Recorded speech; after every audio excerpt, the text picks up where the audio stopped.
Welcome back. Today we will talk about assets in your JIP. आइए आज हम assets के बारे में कुछ जानकारी प्राप्त करते हैं अपने सेशन में कि एसेट्स होते क्या हैं बिजनेस के अंदर। राइट। मीनिंग ऑफ एसेट्स, जो भी चीज हम बिजनेस के अंदर अपने ऑपरेशंस के लिए यूज करते हैं उनको हम एसेट कहते हैं, सिंपल सी भाषा में। अब इसके अंदर देख लेते हैं मीनिंग ऑफ एसेट्स में हमको क्या बताया जा रहा है कि assets are the resources owned, जो रिसोर्सेज हमने ओन्ड करी हैं और जिनको हम कंट्रोल करते हैं by a business as a result of a past events and from which future economic benefits are expected. हमारे फ्यूचर के बेनिफिट हमारे एक्सपेक्टेड होंगे उन चीजों से, उसे हम एसेट्स कहेंगे। In simple words, assets are things of value that help a business to earn income और रन इट्स ऑपरेशंस। जो भी इनकम अर्न करने के लिए मदद करेगा बिजनेस को और उसके ऑपरेशंस रन करने के लिए मदद करेगा, उसको हम क्या कहेंगे? एसेट्स कहेंगे। एग्जांपल्स, जैसे हम कैश यूज करते हैं बिजनेस में, बिल्डिंग्स होती है जो यूज करी जाती है, machinery, stock, money owned by the customer, these all are used in the business to earn economic benefit for future. Right. तो इन सबको हम एसेट्स कहेंगे। जितने भी एसेट्स होते हैं हमारे, उनका क्लासिफिकेशन कैसे हो जाता है? हमारे एसेट जो होते हैं बिजनेस के अंदर, एक तो कन्वर्टिबिलिटी के बेस पे हम करंट एसेट और नॉन करंट एसेट में डिवाइड कर देते हैं उनको। फिजिकल एग्जिस्टेंस के तौर पे हम टेंजिबल और इंटेंजिबल एसेट्स ले लेते हैं। यूसेज के देखा जाए तो ऑपरेटिंग और नॉन ऑपरेटिंग एसेट्स में हम इनको आगे डिवाइड कर देते हैं। चलिए इनको एक बार डिटेल में देखते हैं कि ये सारी चीजें होती क्या है क्लासिफिकेशन ऑफ एसेट्स में। अगर हम करंट एसेट की बात करते हैं, कन्वर्टिबिलिटी की क्लासिफिकेशन बेस्ड ऑन कन्वर्टिबिलिटी, यानी कि लिक्विडिटी कि पैसे में कितनी जल्दी कन्वर्ट हो जाते हैं, उनको कहते हैं हम current assets. Assets that are expected to converted into cash with in 1 year, एक साल के अंदर अंदर जो भी कन्वर्ट हो जाएगा कैश में, उसको हम क्या कहेंगे? करंट एसेट कहेंगे इन the normal operation cycle of the business. Examples, cash in hand, cash at bank, debtors, जो भी अकाउंट रिसीवेबल्स होते हैं आपके, जो भी कस्टमर के पास पैसा रुका हुआ होता है वो आना होता है। स्टॉक, इन्वेंट्री, बिल रिसीवेबल, ये सारे के सारे एसेट जो होते हैं करंट एसेट के अंदर आते हैं, क्योंकि ये एक साल के अंदर हम कैश में कन्वर्ट कर सकते हैं। शॉर्ट टर्म इन्वेस्टमेंट भी इसके अंदर आ जाता है। ठीक है। नॉन करंट एसेट्स के अंदर आपके क्या आ जाएंगे? Asset that are held for long term use and are not meant for resale. आपने एक बार खरीद लिया, जल्दी से आप उसे रीसेल नहीं करेंगे, बहुत लंबे समय तक उसको यूज करेंगे ताकि आपके बिजनेस में, ऑपरेशंस में वो आपको हेल्प कर सके आपके ऑपरेशंस रन करने में और इनकम कमाने में। लैंड एंड बिल्डिंग हो गई, machinery, furniture, vehicles, long term investment, ये सारे के सारे आपके नॉन करंट एसेट्स के अंडर आ जाते हैं। अगर हम फिजिकल एग्जिस्टेंस की बात करें, classification based on physical existence, तो कैसे हो जाते हैं हमारे एसेट्स, किस चीज में डिवाइड हो जाते हैं? एक आ जाता है हमारा टेंजिबल, जो फिजिकल फॉर्म में होता है, जिसको हम छू भी सकते हैं, देख भी सकते हैं। जैसे एग्जांपल्स में आ गया हमारा land, building, plant and machinery, cash, इन सबको हम क्या कर सकते हैं? देख भी सकते हैं और टच भी कर सकते हैं। इन सबको हम टेंजिबल एसेट्स कहते हैं। इंटेंजिबल एसेट्स वो सारे एसेट्स हो जाते हैं जो फिजिकल फॉर्म में नहीं होते लेकिन बिजनेस में एग्जिस्ट करते हैं, उनकी कुछ ना कुछ वैल्यू होती है बिजनेस के अंदर, जो बिजनेस को डायरेक्टली और इनडायरेक्टली हेल्प कर रही होती है अपने ऑपरेशंस को रन करने के लिए, उसकी वैल्यू बढ़ाने के लिए। वो कौन से हो जाते हैं हमारे एग्जांपल्स में? क्या आ जाएगा? Goodwill, patent, trademark, copyright, brand value. ये सारी की सारी चीजें जो होती हैं, ये हम छू नहीं सकते लेकिन इनकी कुछ ना कुछ वैल्यू होती है जो कि बिजनेस को लॉन्ग टर्म चलने के लिए हेल्प करती हैं, तो इनको हम इंटेंजिबल एसेट्स के अंदर डाल देते हैं। क्लासिफिकेशन बेस्ड ऑन यूसेज अगर देखा जाए कि हम डे टू डे ऑपरेशंस के लिए क्या क्या चीजें यूज करते हैं, उन सबको हम ऑपरेटिंग एसेट्स के अंदर डाल देते हैं। जैसे कि मशीनरी, स्टॉक, कैश और डेटर्स, ये सारे की सारी जो होती हैं हमारी डे टू डे ट्रांजैक्शन, हमारी जितनी भी ऑपरेशंस बिजनेस में होते हैं उनको करने के लिए इनकी जरूरत पड़ती है, तो इन सब को हम क्लासिफाई करते हैं ऑपरेटिंग एसेट्स के अंडर। नॉन ऑपरेटिंग एसेट्स कौन सी होती हैं? Asset that are not used in regular business activities but held for other purpose. होती हैं ये बिजनेस के अंदर लेकिन रेगुलर बिजनेस ऑपरेशंस में यूज नहीं होती, लेकिन अदर पर्पस, क्या पर्पस हो सकता है? जैसे इन्वेस्टमेंट इन शेयर्स, अगर हमने शेयर्स में इन्वेस्टमेंट कर रखा है तो हमारे पास इनकम आएगी लेकिन बिजनेस की एक्टिविटी से नहीं आएगी। वैकेट लैंड या इंटरेस्ट बियरिंग सिक्योरिटीज, ये कुछ एसेट्स ऐसे होते हैं जो नॉन ऑपरेटिंग एसेट होते हैं, यानी कि बिजनेस में जो वर्किंग हो रही है उसके अलावा जो एसेट्स होते हैं जो बिजनेस में होते हैं, जो इनकम पे इम्पैक्ट डालते हैं, उनको हम नॉन ऑपरेटिंग एसेट्स कहते हैं। क्लासिफिकेशन बेस्ड ऑन पर्पस अगर देखा जाए तो पर्पस क्या होता है? फिक्स्ड एसेट्स और फ्लोटिंग एसेट्स, ये आपके बिजनेस के अंदर होते हैं। फिक्स्ड एसेट्स उन्हें कहेंगे जो लॉन्ग टर्म के लिए आप यूज कर रहे हैं अपने बिजनेस को रन करने के लिए। फ्लोटिंग एसेट्स जो जल्दी हमारे चेंज होते रहते हैं पूरे ईयर में, जैसे कैश, स्टॉक या डेटर्स, इनको हम फिक्स्ड एसेट और फ्लोटिंग एसेट के अंडर भी डाल सकते हैं। अच्छा, कंक्लूजन क्या हो गया हमारा एसेट्स का? Asset represent the financial strength of the business. जितनी भी फाइनेंशियल स्ट्रेंथ होती है बिजनेस की, वो रिप्रेजेंट करते हैं हमारे ये सारे के सारे assets, and are classified to help in better understanding of accounting and financial analysis. जितने भी बिजनेस को आसानी से समझना होता है, वो एसेट्स हमें आसानी से रिप्रेजेंट करते हैं, अकाउंटिंग भी और फाइनेंशियल एनालिसिस भी। 30 ईयर से 10 लाख स्टूडेंट्स को हम अपने इन्हीं वीडियोस से, पीडीएफ से पास आउट करा चुके हैं। पिछले 30 सालों में 10 लाख स्टूडेंट पास हो चुके हैं। कौन कौन से एग्जाम में हो चुके हैं हमारे?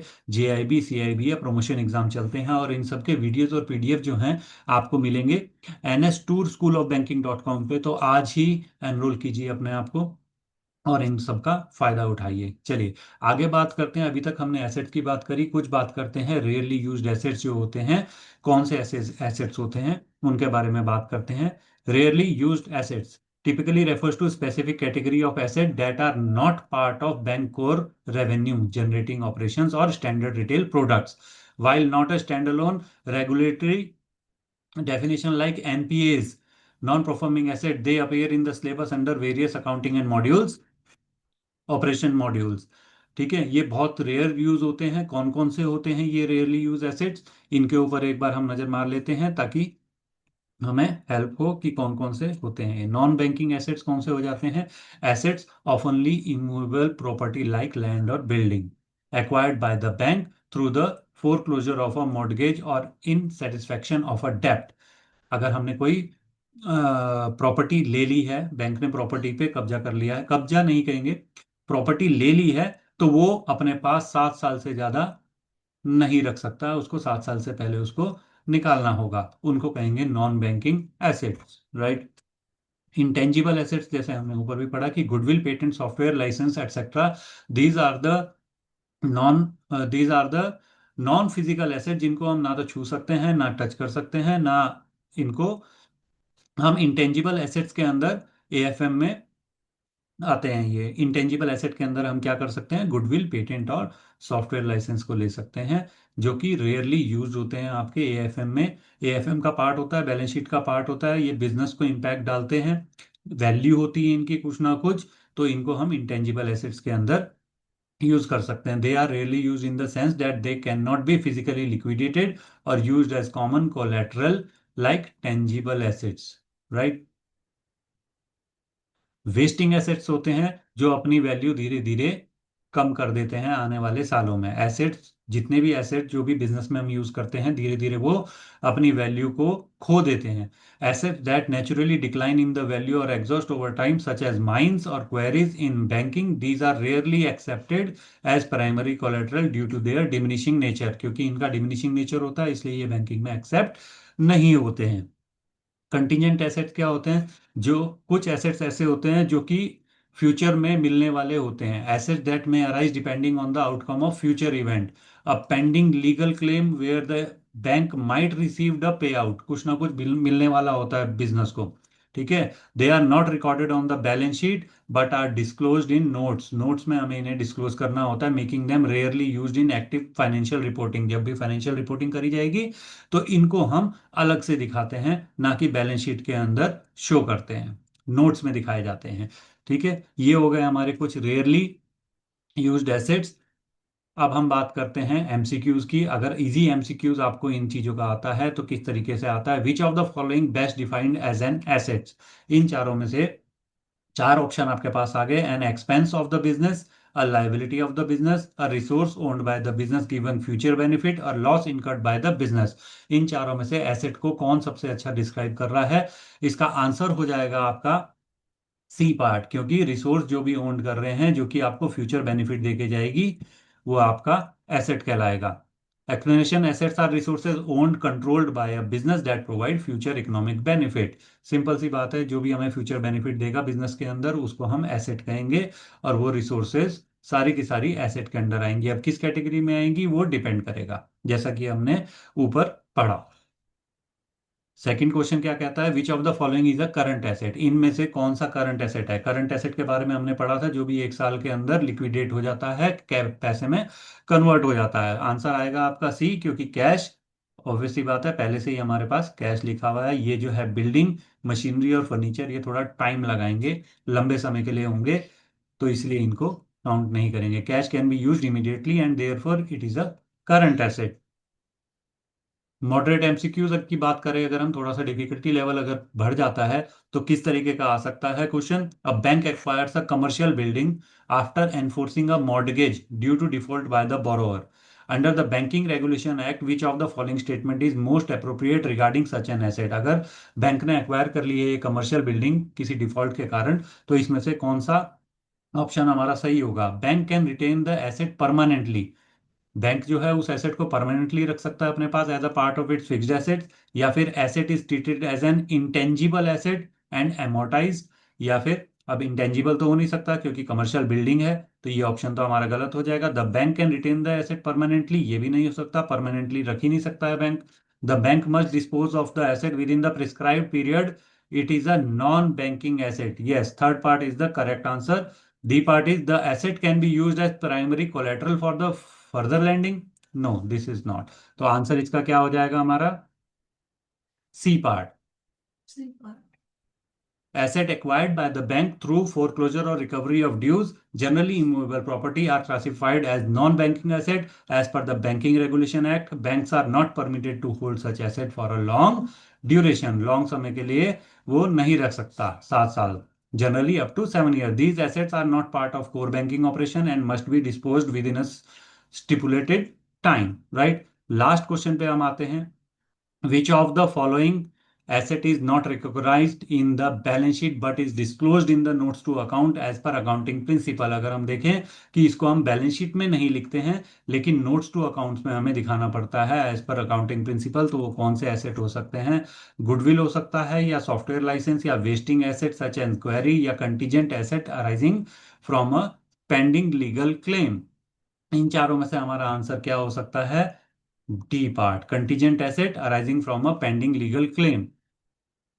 A contingent asset depends on the occurrence of a future uncertain event, that is winning a legal case. Since it is the realization is not certain, it is not recorded in the balance sheet but only disclosed in the notes to accounts.